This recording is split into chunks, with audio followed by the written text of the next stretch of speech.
Okay, that was the first group,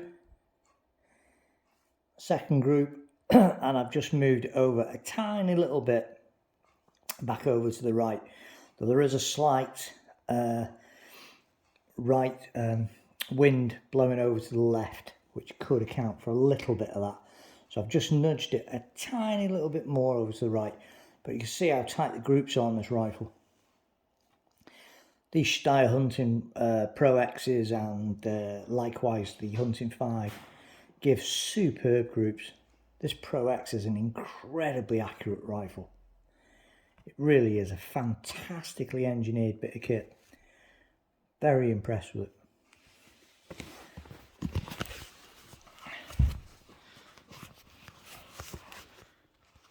It's a beautiful looking thing as well. For a little short stubby bullpup, there really is something about these rifles. They've got that certain something about them. The engineering's spot on. They're incredibly accurate. I've not had a single problem with any of the ones that I've had. I've had a hunting 5 auto, and I've had the long version of this this Pro X. This is the Scout version, which has got the shorter air cylinder and the shorter barrel, and I've never had any problems at all with them. No, nothing really, nothing at all. It's fantastic. This one's got a custom stock that Warren Snaith made for me, and it's really, really nice. Dead impressed. I've had the other Wraith on this before, but I've put this smaller Wraith on. I actually think this one's actually better for air gunning. The lower mag at night seems to work better, and you get a much clearer image. I think you do anyway, certainly with the air guns. Because you don't need anything to magnify out to over 50 yards at night with a sub 12 foot-pound air rifle. So it's adequate. And this little tiny stubby, whilst it's not the greatest at subduing the noise, and it isn't, these Donny FLs are a little bit overrated in my opinion as regards their sound deadening qualities. It is at least quite stubby, and because it's so fat, it doesn't do a bad job for a little stumpy silencer, little stumpy moddy, and it looks good on the Pro X Scout as well. And to be fair, it's not a noisy rifle with that on, really. Without that, it's a very, very noisy rifle.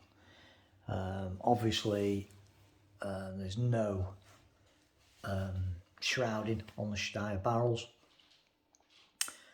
So they are very, very noisy rifles. They go off with a right old crack. And this one's got an integral rail built into it, into the bottom of the stock, so I can put my Accutap bipod on. And again, this flipping thing, I've had this a while now, and this is really good quality.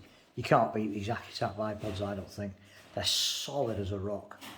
They're just absolutely bomb-proof bits of kit. They're very expensive, but my God, they're good. They're so well engineered. Everything about them really is absolutely brilliant. Lovely, lovely things. So there it is, all ready to go. Let's have a quick look at the other side. So there's the cocking lever, cocking linkage, safety catch at the back here, usual Pro X flick up loading port. Great trigger as it comes from the factory, non-adjustable triggers though on the Pro X's, but from the factory, fantastic, really precise, fairly light, very good trigger, even though it is non-adjustable. And yeah, it's just a really nice rifle, can't fault it. Second one of these I've had, and they're just brilliant. Little mags. I've actually started using a slightly larger pellet than I initially used for these, and now as I've moved up a head size, the pellets don't fall out of the magazines anymore. As you saw there, they hold quite firmly. Also, someone told me on one of my other videos that apparently Steyr actually recommend that that the pellet should be quite a tight fit in the mags, to make the transport of the air through the system as well when it's firing them more efficient. Because remember, these are self-indexing, so there's no probe that pushes the pellet into the breech. These fire directly from these magazines. So apparently, if it's quite a tight fitting in the magazine, it gives a more efficient usage of the air to drive the pellet down the barrel. So a little spring-loaded mechanism here that drives the magazine round. I'll show you. Well, I can't actually because it's quite tight. But that spins.